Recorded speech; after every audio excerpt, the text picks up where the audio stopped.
ভোগ করিব কোন নীতিমালায় দেশবাসী রে, ভোগ করিব কোন নীতিমালায় আমরা ভোগ করিব কোন নীতিমালায় দেশবাসী রে, ভোগ করিব কোন নীতিমালায় আমরা, ভোগ করিব কোন নীতিমালায় দেশবাসী রে, ভোগ করিব কোন নীতিমালায়। সরকারি খাস জমি আর সরকারি খাস জমি আর সরকারি জলাশয় দেশবাসী রে, ভোগ করিব কোন নীতিমালায় আমরা, ভোগ করিব কোন নীতিমালায় দেশবাসী রে, ভোগ করিব কোন নীতিমালায়। সবুজ শ্যামল সোনার বাংলা সম্পদের ভান্ডার, কিন্তু সরকারি সম্পদের হয় না সুষ্ঠু ব্যবহার। সরকারি ভূমি অফিসে ৮ নং রেজিস্টারে ১ নম্বর খতিয়ানভুক্ত খাস জমি কয়তারে। ১৯৯৫ সাল ৮ মার্চ তারিখে ভূমি মন্ত্রণালয় ২ ভাগ করছে খাস জমিকে।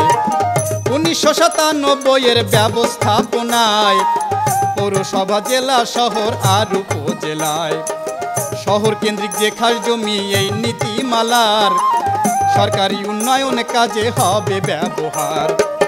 ইহার বাইরে গ্রামের কৃষি খাস জমি যা আছে বিনামূল্যে বিতরণ হয় ভূমিহীনদের মাঝে, কিন্তু অনেকে ভূমিহীন সেজে ফায়দা লুটে খায় দেশবাসী রে, ভোগ করিব কোন নীতিমালায় আমরা, ভোগ করিব কোন নীতিমালায় দেশবাসী রে, ভোগ করিব কোন নীতিমালায়।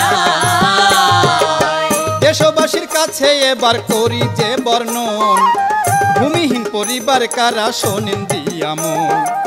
বসত বাড়ি ও কৃষি জমি শূন্য পরিবার, কিন্তু পরিবারটি পূর্ণ কৃষিতে নির্ভর।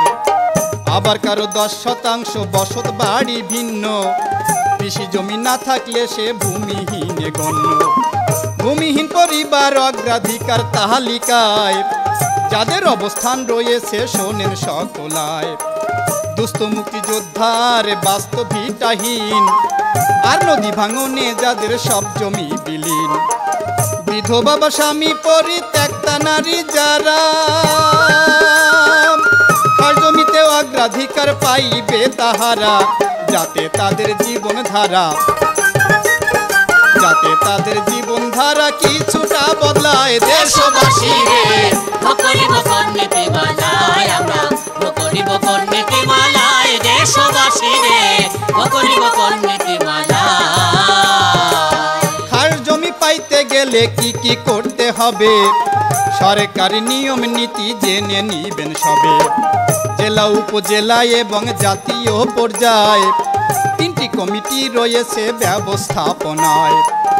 উপজেলা ভূমি অফিসে ফরম পাওয়া যাবে, বিনামূল্যে এই ফরম সংগ্রহ করিবে। নিয়ম অনুযায়ী ফরম পূরণ করতে হবে, সহকারী কমিশনারের নিকট জমা দিবে। 2 কপি ছবি লাগাবেন ফরমের উপরে, চেয়ারম্যান বা মেম্বার দ্বারা সত্যায়িত করে।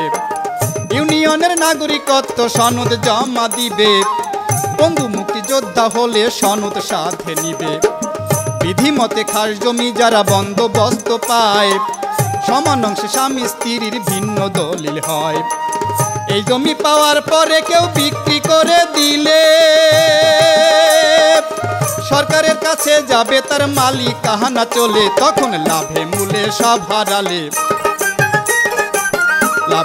সব হারালে থাকবে না উপায়। দেশবাসী রে, ভোগ করিব কোন নীতিমালায় আমরা, ভোগ করিব কোন নীতিমালায় দেশবাসী রে, ভোগ করিব কোন নীতিমালায়। খাস জমি সম্পর্কে আমরা জানলাম এতক্ষণ, এবার জলমহলের কিছু কথা করিব বর্ণন। জলমহল বলতে বুঝায় এমন জলাশয়, স্থায়ী বা ক্ষণস্থায়ী পানি জমে রয়। নদী নালা হাওড় বাউড় পুকুর ডোবা ঝিল, সাগর দিঘি রথখাল সহ আছে অনেক বিল। জলমহলকে দুভাগে বিভক্ত করা হয়, বন্ধ উন্মুক্ত কিন্তু লিজ যোগ্য নয়। 2009-25 জুন নীতিমালার ফলে সরকারি জলমহল কারা পাইবে আইন বলে। এলাকাতে সত্যিকারের মৎস্যজীবী যারা সরকারি জলাশয় ভোগের সুযোগ পাবে তারা, যাতে মৎস্যজীবী মানুষেরা পূর্ণ সুযোগ পায়। দেশবাসী রে করিব কোন নীতিমালায় আমরা করিব কোন নীতিমালায়, দেশবাসী রে করিব কোন নীতিমালায়। সরকারি জলমহল যারা করবে ব্যবহার, সরকারি নিয়ম মানিতে হবে সকলার। মৎস্যজীবী সমবায় সমিতি থাকতে হবে, তবেই তারা জলমহলের ভোগাধিকার পাবে। শুধু সমিতি থাকিলে তাতে কাজ হবে না, রেজিস্ট্রেশন না থাকিলে জলমহল পাবে না। রেজিস্ট্রেশন করতে হবে আইন অনুপাতে, সমবায় বা সমাজ সেবা অধিদপ্তর হতে। কিন্তু কেহ সমিতির সদস্য হইলে ইজারা আনতে পারবে না এককভাবে গেলে। সরকারি জলমহল যুব মন্ত্রণালয়ের কাছে ইজারা দেয়ার বিধান বাতিল হয়ে গেছে। যাদের সমিতি সংগঠন আছে তারা যাতে পায়। দেশবাসী রে করিব কোন নীতিমালায় আমরা করিব কোন নীতিমালায়, দেশবাসী রে করিব কোন নীতিমালায়। জেলা উপজেলার আওতার সকল জলমহলে বন্দোবস্ত পাওয়ার নিয়ম জেনে নিন সকলে। ভূমি মন্ত্রণালয়ের পক্ষে জেলা উপজেলায় জলমহল ব্যবস্থাপনা কমিটির আওতায় 3 বছর মেয়াদের জন্য টেন্ডারের মাধ্যমে ইজারা দিবেন উন্নয়ন প্রকল্পের এক নামে।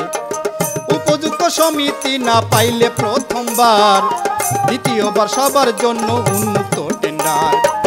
জেলা এবং উপজেলা নির্বাহীর অফিসে 500 টাকার আবেদন ফর্ম কিনবেন সেটাই এসে।